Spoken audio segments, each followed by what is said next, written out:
GPS is a type of GNSS, or Global Navigation Satellite System. Orbiting 12,000 miles above Earth, and some as high as 22,000, these satellites help us find our exact location with an accuracy of just 3 meters. But to do that, we need to be in the line of sight of at least 4 of them. When we receive a signal, we can determine how far we are from a satellite based on the time the signal was sent, when it was received, and the speed of light. It boils down to the basic formula: distance equals speed multiplied by time. If we know how far we are from the satellite and the fact that the speed of light is constant, we know we are somewhere on this circle, which is also referred to as a light cone. Now, if we know the distance to a second satellite, we know we are at one of these 2 locations. Given a third satellite's distance, we can find the receiver's position. The issue is the clock on the receiver is not perfect, so we also need to solve for the time that the receiver reads these signals.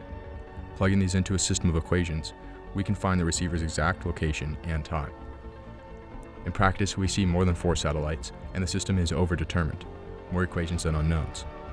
This allows the receiver to find a best fit solution that minimizes errors.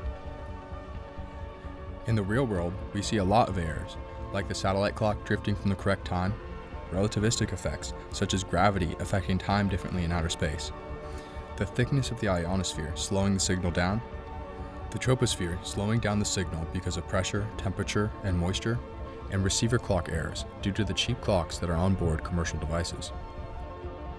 The math behind GNSS can be reduced to finding the distance between a receiver and a satellite. This problem has 2 main parts. The first part is to find the pseudorange, and the other is to find the carrier phase. When calculating pseudorange, we want to determine the time delay between the satellite and the receiver.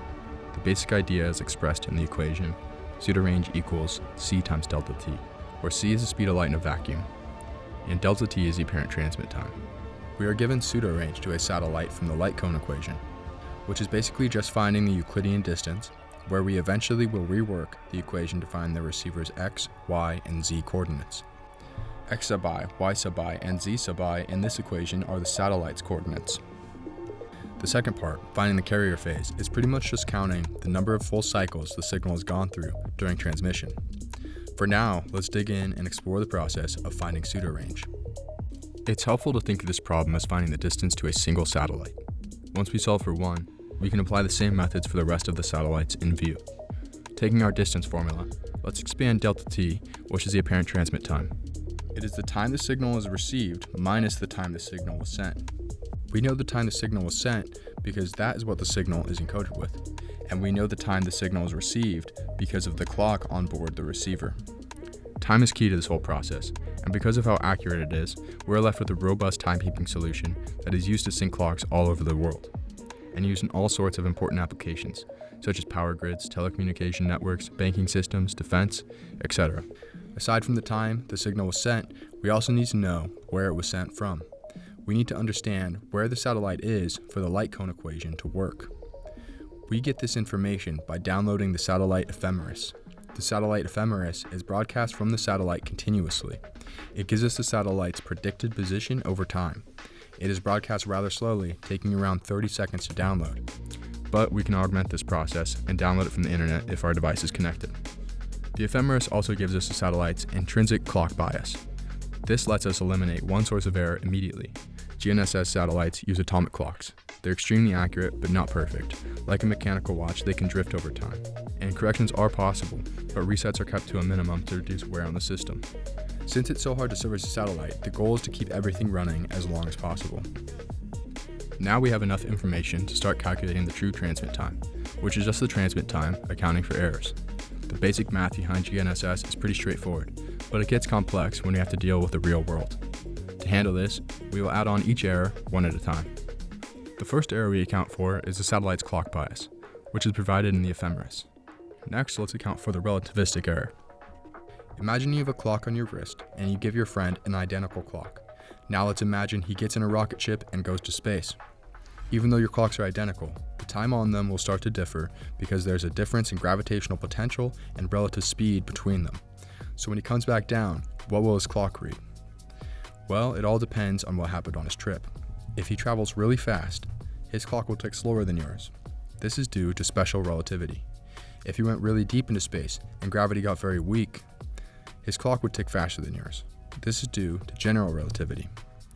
so the time on his clock depends entirely on his journey. Now, if we know the details of that journey, we can figure out exactly what his clock should read. Bringing it back to our satellite, we need to figure out the details of the satellite's journey so we can find the relativistic error. We have to calculate the error, keeping in mind the satellite travels in a slightly eccentric path. Eccentricity is the deviation of a curve or orbit from circularity. We would like a perfect circular orbit, but in reality, gravitational influences from the Earth, the Sun, and the Moon, as well as the Earth's non-spherical shape, cause slight deviations from a perfect circular orbit. To solve for the relativistic error, we have this formula, where r is the satellite's position and v is the satellite's velocity.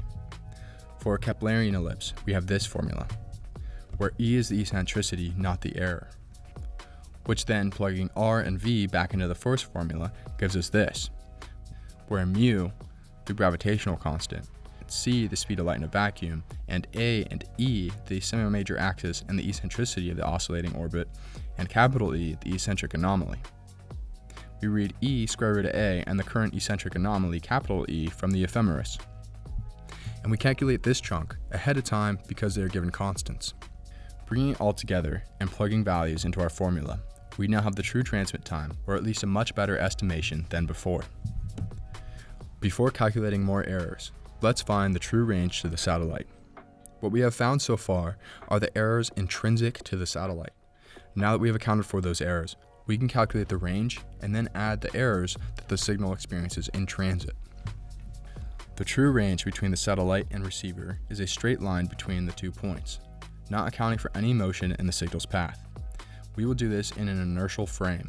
An inertial frame is a non-accelerating reference frame in which objects move at a constant velocity unless acted upon by an external force. Using an inertial frame keeps it simple. Once we have done the calculation, we can layer on the rest of the errors in a controlled, stepwise fashion. The equation for a straight line distance in an inertial frame is this, where r sub satellite and r sub receiver are the satellite and receiver's position. This gives us the straight line distance between the 2 points, and we now have the true range. The errors we have accounted for at this point are the satellite's clock bias and the relativistic error. And now we want to add on the error that our signal experiences in transit, namely atmospheric delay. This means dealing with the ionosphere and the troposphere. The ionosphere stretches roughly 50 to 400 miles above Earth's surface, right at the edge of space. It protects organisms on Earth by absorbing harmful, extreme ultraviolet rays. The speed of GNSS signals in the ionosphere depends on the ionosphere's electron density, which is typically driven by 2 main processes. During the day, the radiation from the sun causes ionization to happen, and the ionosphere grows thicker, which will slow the signal down. At night, free electrons are recombined with ions to produce neutral particles, leading to a reduction in electron density. This means the signal can travel more freely at night. Electromagnetic signals with a frequency greater than 106 Hz will be able to cross the ionosphere. However, radio signals with frequencies under 106 Hz will be reflected. GNSS signals are on the order of gigahertz, so they will pass through. For reference, the GPS L1 band operates at a frequency of 1.57542 GHz, or 1575.42 MHz as it is commonly referenced. The key term here is the TEC, or total electron content. This formula calculates the group delay caused by the ionosphere for our GNSS signal. Delta T is the ionospheric delay in seconds. C is the speed of light in meters per second. F is the frequency of the signal in hertz. And TEC is the quantity of free electrons per square meter. Calculating this is not very straightforward, so we're just going to cheat and say it is a dual frequency receiver. Dual frequency receivers can calculate TEC by comparing the delay difference between the 2 frequencies. Since the ionospheric delay is inversely proportional to the square of the frequency, by differencing the L1 and L2 signals in just the right ratio, known as the ionosphere-free linear combination, they cancel out the ionospheric delay, cutting the residual error from several meters to under 0.2 meters. To be fair, single frequency receivers cheat as well. They don't try to solve for TEC directly. Instead, they use ionospheric correction models like the Klobuchar model that is broadcast by GPS satellites, or external model-based estimates. Now that we have dealt with the ionospheric delay, let's handle the tropospheric delay. The troposphere is the lower part of the atmosphere where we live, approximately below 7 miles. The delay here is calculated with pressure, temperature, and humidity. Here is a point of distinction between low and high-end systems. High-end equipment such as RTK systems will have sensors, or they might have a real-time feed from a weather service. Most consumer devices just use atmospheric models to estimate the delay. The models will take the receiver's latitude, elevation, and day of the year to get back the pressure, temperature, and humidity. Once we have these values, we want to calculate the zenith dry delay and the zenith wet delay. For the dry delay, the Sassamoinen model is commonly used, where phi is ellipsoidal latitude, h is the surface height above the ellipsoid, and p is the total surface pressure. It is as simple as plugging in these values. Next, the wet delay is the integral of the wet refractivity above the receiver, where E is the water vapor pressure, T is the temperature, and K2 and K3 are empirically determined refractivity constants. Given these values, our zenith wet delay is just a function of the receiver's altitude. The wet delay requires more attention than I am willing to give it here, but hopefully this formula gives you a good frame of reference. We also need to consider the path the signal traveled to get to the receiver. This path is dependent on the angle of the satellite relative to the receiver. This is called the slant delay and is expressed in this formula, where m of epsilon are the mapping functions of the wet and dry delay along elevation epsilon. Our slant delay is in units of meters, meaning it is the extra distance the signal appears to travel because it slows down in the atmosphere. To convert it to a time delay, all we need to do is divide by the speed of light. For example, if we found an extra 2.3 meters of distance, we would divide it by the speed of light in meters per second to get our delay in seconds.